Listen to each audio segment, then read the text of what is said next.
so glad to see that you got my invitation and you decided to join us today.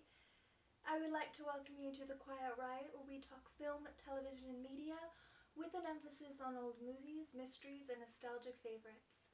I'm your host Ainsley, and today we're going to be talking about House on Haunted Hill. No. Not that House on Haunted Hill. That House on Haunted Hill. Yes, the one released in 1959 and starring the one and the only, the Bicon himself, the horror icon that is Vincent Price. This is the first out of two films that Vincent Price made with William Castle. The director and producer on this film through William Castle Productions, from a script by Rob White, who also worked as an associate producer on the film. This movie has got a bit of a cult classic vibe to it, and it is quite loved by a wide audience thanks to its unique approach to filmmaking. The film went on to inspire even the best of the best themselves. Alfred Hitchcock, for one, who was inspired by the low-budget filmmaking of this movie to make Psycho. It may seem like just another little haunted house flick from the back in the days, made in black and white, that couldn't possibly stand the test of time. Even with its minimal effects, this movie manages to send a little chill down our spine. I would like you to join me today as we discuss this little charming film. We discuss behind the scenes, and I share with you my own personal thoughts and opinions on House on Haunted Hill. I invite you to do the same in the comments below, and if you enjoy this video, give it a thumbs up, and if you're new here and you have yet to subscribe, I would appreciate you to hit that subscribe button and ring that bell to be notified every single time I post. Now let's do it. Let's discuss House on Haunted Hill.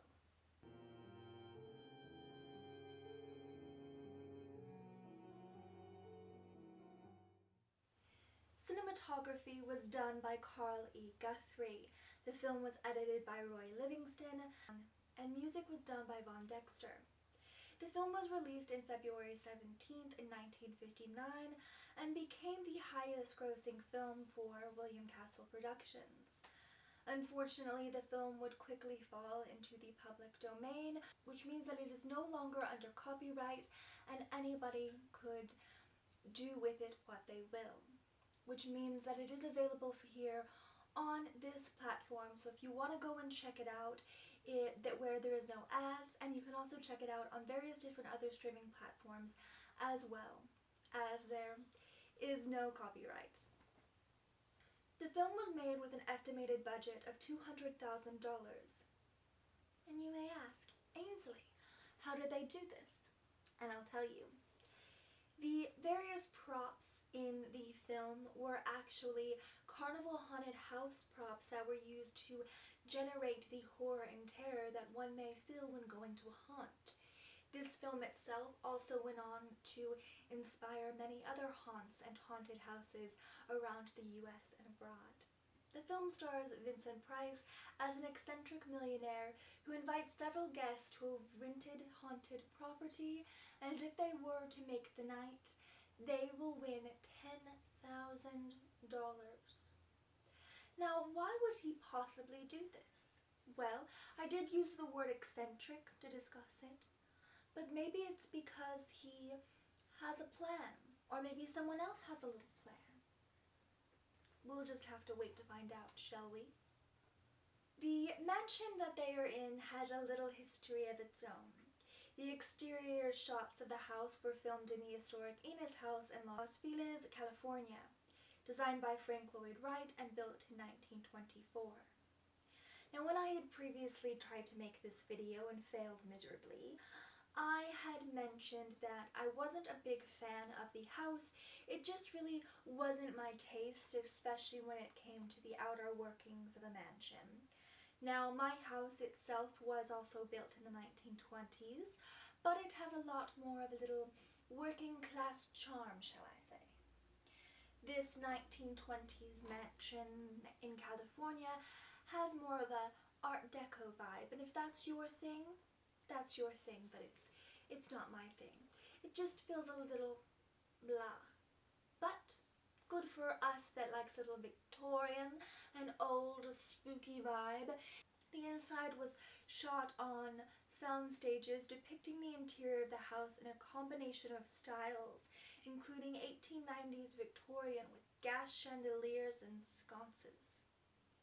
The poster of the film also had a little different look on it, showing a 4-story Romanesque structure. Gimmicks were used during the theoretical release of the film, and in some theaters the exhibitors rigged an elaborate pulley system near the theater screen to allow a plastic skeleton to be flown over the audience during the corresponding scene. Some theaters that have shown it since the film's initial release has recreated this gimmick. We'll talk a little bit more about Mr. Skeleton later. The film was a huge success, and this was thanks in part to the gimmickry that was brought on by William Castle, who would go on to use it in other films such as The Tingler, also starring Vincent Price. Since the film's initial success, House on Haunted Hill has gone on to become a cult classic among horror fans. Originally released by Allied Artists, Lorimer Productions released the film on VHS on CBS, Fox Videos, Key Video in October of 1995. 2 major studios have released the film on home video and remastered versions. Warner Home Videos released the film on DVD as a tie-in to the release of the 1999 remake. In 2005, the film was colorized by Legend Films, and I think that is a ghastly thing to do. Color version was released on DVD the same year by 20th Century Fox. Extras prepared by Legend Films for the Fox DVD release included commentary track by comedian Michael J. Nelson of Mystery Science Theater 3000, 2 versions of the trailer and slideshow of images from the film's original press book.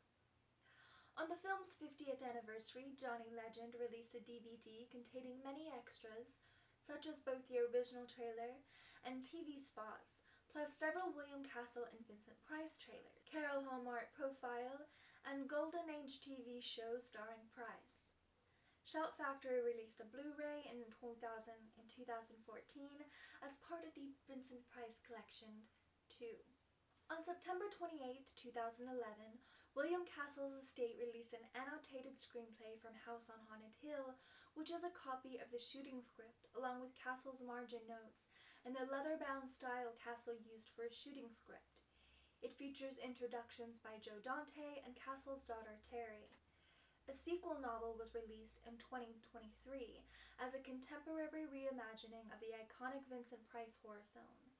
It takes place 20 years after the original.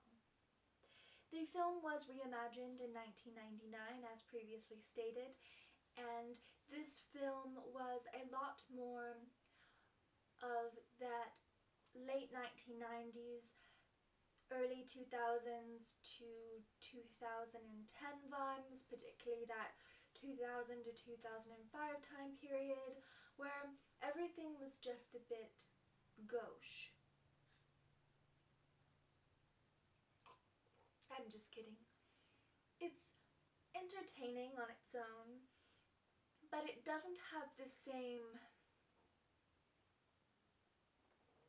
overall atmosphere and tone that the original had, shall we say. That film was commercially successful, but unfortunately for it, it was critically panned, and then in 2007 they made a sequel that went right to DVD and Blu-ray, and it just didn't work out very well for them. With all that behind-the-scenes trivia, let's get in and discuss House on Haunted Hill, my own personal thoughts and opinions that I would love to share with you. Vincent Price is one of my favorite actors, and he has appeared in many films, some low-budget horror films like House on Haunted Hill, and he also had appeared prior to his time in the horror genre in films such as Laura and Leave Her to Heaven, both with Gene Tierney. In these, his roles were quite different, and so if you have not seen those, not only are they good films, but you get to see Vincent Price in a completely different role. I love how he just really leans into the campiness of some of the movies that he's in, and he really just has such a wonderful, suave energy to him, and you can really see the differences in this character as opposed to similarly wealthy characters, but how they may hold themselves differently. And there's so much subtlety to him, and I think that him being a horror icon, a lot of people tend to overlook a lot of the talent that he has. And he truly is an amazingly talented person, and he has this great air about him, and the way he just carries the scene and really lights up the screen is always quite enticing to me. He leads this incredible cast of character actors. As I had previously stated, I wasn't a really big fan of the outside of the mansion, and I don't think it was the best choice. I guess they wanted to state that this was in California, but they needed something older, something with a more antique-ish vibe, because this house was, yeah, old now, but it was still a relatively young house at the time this movie was filmed, and it just doesn't seem super enticing. Now, once you get on the inside, however, things change, and I do really like the art design and some of the decisions that they made in there. I love the little coffins as well that they have the guns in, and the little props and everything that they have there, and the fact that they even come to this mansion in hearses, and he just went all out on making everything, and it really goes to show this character's detail, and we get to know Vincent Price's character through that, and we get to see him with his wife, and he's obviously not this great person. I mean, after all, he did have 3 wives prior to this one, and they have all died, so we know that he's not really a good person. And we also end up learning that his wife is not a particularly good person too, and we know that one of those people are in it with her.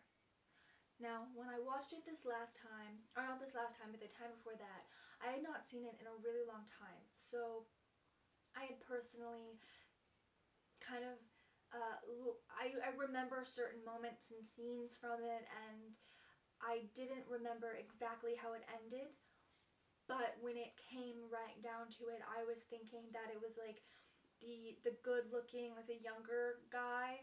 They're all good looking people really, but like the younger guy, I was thinking, no, he's too nice. Especially with the kind of annoying girl who would scream all the time. Granted, they were trying to make her scared, but she would always run to him, and so I just knew that something was up with that guy. But you know what? I was fooled. Because no, it was the psychiatrist. And I should have known, I should as well known. He has access to medication. He knows how to properly do things without someone dying, because he did go to medical school, and he is smart. I think when it came down to the specific props, like the prop of the head, those were all done really well. I wonder, I kind of do, as much as I hate the colorized versions of old movies and anything in black and white, I would like to see kind of how those certain things hold up. And I was a little bit weirded out when it came to what were they say, they take care of the house, and kind of using that woman who is disabled, she's a blind woman, and kind of she's used as essentially a prop to scare her. And I don't think that's something that would really work out today. You know, it's fine in viewing it, and I like that moment actually is quite scary, because I'm trying to figure out exactly how that all works out, because she's kind of doing a floating. So I'm thinking maybe she was paid to be scary, which makes a lot more sense now that I'm sitting here and thinking of it, because I was racking my brain like, how is she doing this? What's all happening here? But no, she was definitely being paid to do it. Overall, I genuinely love the atmosphere, and I think these actors really came together and had fun creating this and creating the overall tone. There is some little bits of comedy in it, which is something that William Castle Productions is all about. Very similarly to certain films by Roger Corman, who are films that Vincent Price himself would also eventually be a big part of, and we'll talk more about those here on the channel as well. And I think overall this movie has become, and even then was very much of a Vincent Price vehicle, and I do believe that he lost out on a role with Vincent Castle prior to being in this film, and then when he had met with him, they essentially agreed to do 2 films together, which became this one and The Tingler, both films known for their gimmickry. I love House on Haunted Hill because it's a fun time. It's a great one for people who are just getting into horror or prefer something a little bit more tame. It's easily accessible, especially with it being in the public domain. It's not too scary, it's quite fun, the cast did amazing, and again, you cannot go wrong with the one and the only Vincent Price. Now I'm ready to give you a super fun fact that I think any of us who are just kind of interested in weird, spooky shit, and that is that the skeleton in this movie was a real skeleton, and this skeleton has an IMDb page. This is his one and only credit, and it has a trivia that states that he went on a crash diet to be in this film, and then he ended up dying as a result, and so this is his one and only film. I thought that was pretty cool. I'm sure I had read that piece of trivia at some point before, but in my research I found that fact out, so it was like finding it out again. And that's just fun. Like, cause I think it's more fun in this context than finding out that the poltergeist ones are real. Because I feel like that one's gonna give you some kind of bad, it's just gonna like be like all bad vibes for everyone. But this one is just silly. I feel like the skeletons in there, that skeleton was just hanging out, having a good time, having a blast, living it up. It was good freaking times for that skelly. And I hope he got to drink some good old whiskey, you know, because I know he had some there.